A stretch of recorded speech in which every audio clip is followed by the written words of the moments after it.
अब हम देखेंगे कि plane bisecting the angle between two planes. Okay, तो जैसे कि आप देख सकते हैं यहाँ पे एक प्लेन की इक्वेशन इस तरह से दी गई है और एक प्लेन की इक्वेशन इस तरीके से दी गई है, तो वो किसी न किसी एंगल पे अटैच हैं। देख सकते हैं आप, ये वाला प्लेन और ये वाला प्लेन, इनके बीच में एक एंगल बन रहा है, ये एंगल बन रहा है। ठीक है, तो आप देख सकते हैं कोई भी दो प्लेन है उनके बीच में जब एंगल बनता है, जैसे कि दो लाइन के बीच में आप देख लीजिए, ये एक लाइन ये गिवन है आपको अगर, और एक लाइन आपको अगर ये गिवन है। ठीक है, ये दो लाइन्स हैं, तो आप देख सकते हैं इस लाइन, दोनों लाइनों के बीच में जो एंगल्स हैं वो दो तरीके के एंगल, एक बन रहा है एक्यूट एंगल, एक बन रहा है ऑब्ट्यूज एंगल। एक्यूट एंगल का मतलब होता है लेस देन 90 डिग्री और ऑब्ट्यूज एंगल का मतलब है जो 90 डिग्री से ज़्यादा होता है, न्यून कोण और अधिक कोण कहते हैं। तो यहाँ पे आप देख सकते हैं, अगर मैंने दोनों लाइन देखी हुई है तो इन दोनों लाइनों के बीच में देखिए, ये वाला जो एंगल है वो ऑब्ट्यूज एंगल है क्योंकि इसकी वैल्यू क्या होगी, 90 डिग्री से ज़्यादा होगी, और ये वाला जो एंगल है ये एक्यूट एंगल होगा क्योंकि इसकी वैल्यू क्या होगी, 90 डिग्री से कम होगी। ओके, इसी तरीके से ये भी क्या होगा आपका ऑब्ट्यूज एंगल, ये हो गया, ये एक्यूट एंगल हो गया, ये भी एक्यूट होगा, ये भी क्या होगा आपका ऑब्ट्यूज एंगल होगा। तो इसी तरीके से दो लाइंस के साथ जैसे ही सेम तरीके से दो प्लेन के बीच में भी जो एंगल बनेंगे वो एक्यूट भी बनता है और ऑब्ट्यूज भी बनता है। आप डिपेंड करता है आप कौन सी साइड की बात कर रहे हो। ठीक है, तो अब सीधी सी बात है, बाइसेक्ट का मतलब होता है दोनों के बीच के एंगल को हाफ हाफ डिवाइड करना। जैसे कि अगर एक लाइन ये है सपोज करिए और दूसरी लाइन ये है, तो इनके बीच के लिए बाइसेक्टर अगर मुझे ढूंढना है तो बाइसेक्टर क्या हो जाएगा, इनके बीच के जो एंगल को बिल्कुल बराबर बराबर भागों में अगर मैं तोड़ दूं तो वही आपका बाइसेक्टर हो जाएगा। ठीक है, जैसे बाइसेक्टिंग लाइन हो गई, यानी कि इधर जितना एंगल है उतना ही एंगल आपका इधर होना चाहिए।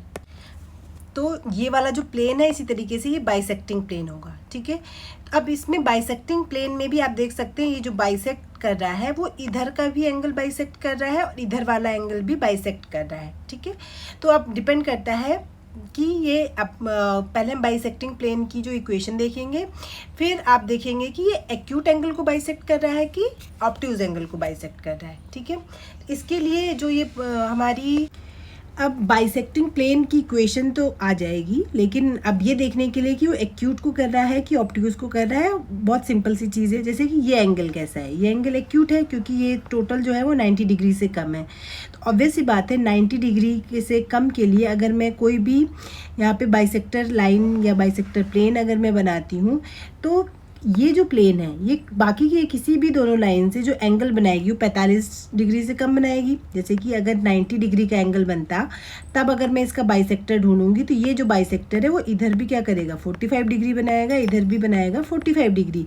मान लीजिए वो तो 90 डिग्री के लिए हो गया, लेकिन मान लीजिए आपका जो एक्यूट एंगल है, तो एक्यूट है तो 90 से लेस ही होगा, 90 से लेस होगा से 80 डिग्री है।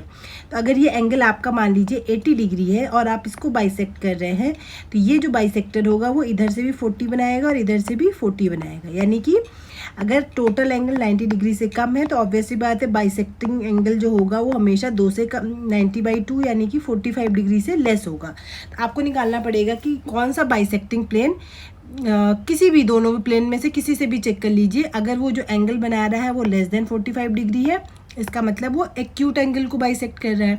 अदरवाइज अगर वो ग्रेटर देन 45 डिग्री है, मान लीजिए ये जो एंगल होता है ये आपका 110 डिग्री है। ठीक है, तो अगर कोई भी बाइसेक्ट करेगा तो इधर भी 55 डिग्री बनेगा, इधर भी 55 डिग्री बनेगा, तो ये एंगल कैसा हो गया आपका, ऑब्वियसली बात है ऑब्ट्यूज एंगल को ये बाइसेक्ट कर रहा है। तो उसी तरीके से हम इसमें भी देखते हैं। अब मेन बात कर लेते हैं कि आपका फॉर्मूला कैसे बनता है इसमें। तो इसका फॉर्मूला कुछ इस तरीके से बनेगा।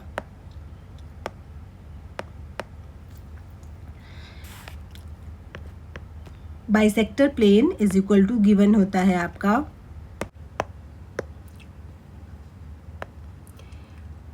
A1x plus B1y plus C1z plus D1 upon under root A1 square B1 square plus C1 square. ठीक है, तो ये तो इस प्लेन का हो गया is equal to plus minus, इसी तरीके से यही चीज़ सेम इस प्लेन के लिए भी लिख लीजिए A2x B2y plus C2z plus D2 divided by under root A2 square plus B2 square plus C2 square.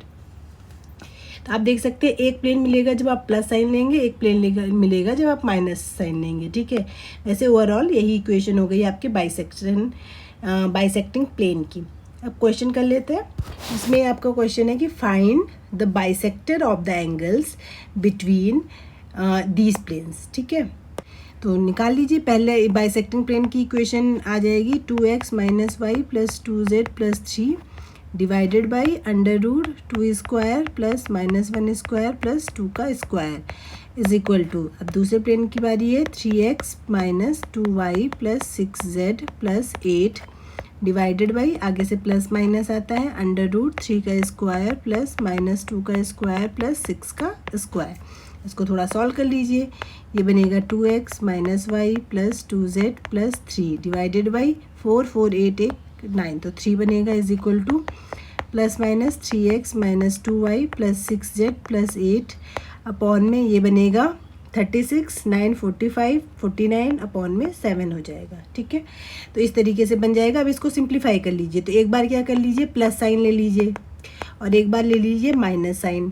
जब आप प्लस साइन लेंगे तो जो ये वाला साइन सिंपली लेंगे और क्रॉस मल्टीप्लाई करके आप सॉल्व कर लीजिए। तो सॉल्व करने के बाद जो आंसर आएगा वो लिख लेते हैं, 7 दूनी 14 और 3 तिया 9, तो 14 में से 9 जाएगा 5, तो प्लस साइन में बनेगा आपका 5x minus Y minus 4z is equal to 3। और अगर आप नेगेटिव साइन ले रहे हैं तो वैल्यू आएगी 23x minus 13y plus 32z plus 45 is equal to 0। ठीक है, तो ये दोनों के हो गए। तो आपको दो प्लेन मिले। अब आपको निकालना है, ये दोनों ही बाइसेक्ट कर रहे हैं। इन दोनों प्लेन में से, मतलब एक प्लेन आपको ये गिवन है, ये गिवन हो गया, आपको बाइसेक्टिंग प्लेन की इक्वेशन मिल गई। तो ये दोनों प्लेन जो है वो इनमें से एक एक्यूट एंगल को बाइसेक्ट कर रहा होगा प्लेन के बीच का, और एक उनके ऑब्ट्यूज एंगल को बाइसेक्ट कर रहा होगा।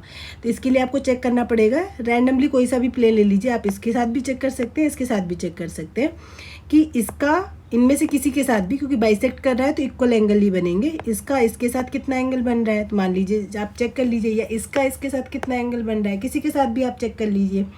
तो आप निकाल लीजिए इस वाले का इसके साथ।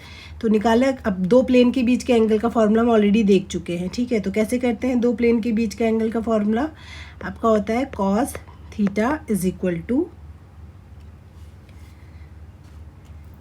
इसका हम ऑलरेडी निकाल चुके हैं। अगर मैं 2 माइनस 1 2 इसके DRS हो गए तो DCs क्या हो जाएंगे, अभी हमने देखा है 2/3 माइनस 1/3 और 2/3। इसी तरीके से इसके जो DRS गिवन है 5 माइनस 1 और माइनस 4, तो इसके DCs हो जाएंगे 5/5 5 25 1 4 चौको 16 25 1 26 6 6 12 2 1 3 1 4 42।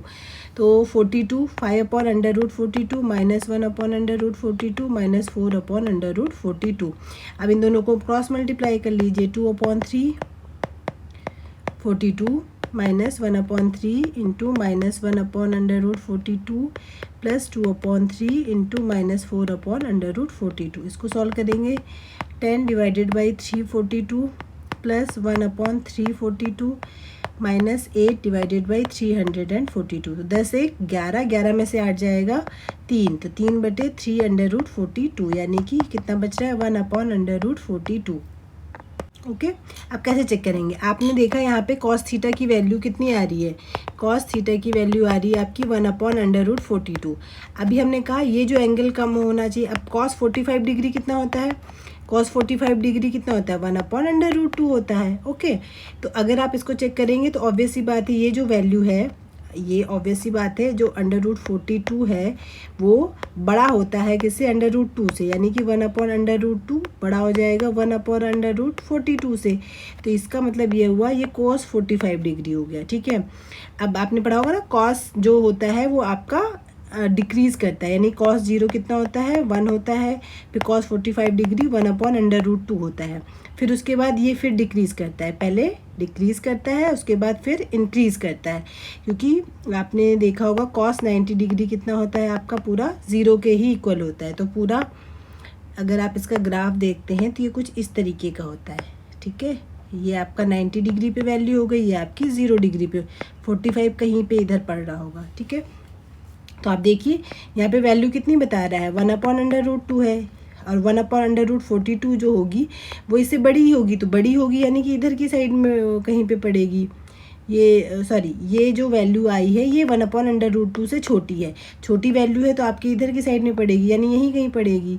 यानी कि ये जो एंगल है वो कुल मिला के 45 डिग्री से ज़्यादा एंगल है। यानी कि कॉस थीटा इक्वल टू अगर 1/√42 है तो थीटा डेफिनेटली 45 डिग्री से बड़ा ही होगा। ठीक है, तो अगर ये बड़ा होगा इसका मतलब ये हुआ कि ये जो प्लेन है वो इनके ऑब्ट्यूज एंगल को बाइसेक्ट कर रहा होगा। तो इसका मतलब एक्यूट एंगल को कौन सा वाला प्लेन बाइसेक्ट करेगा, ये वाला।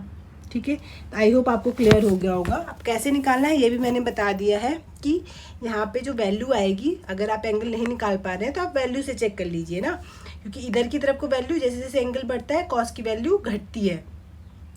तो अगर वैल्यू 1/42 आई है तो जो कि 1/√2 से छोटी है, यानी कि वो एंगल कितना होगा, इस एंगल की वैल्यू 45 डिग्री से ज़्यादा होगी, तो ये ऑब्ट्यूज एंगल होगा।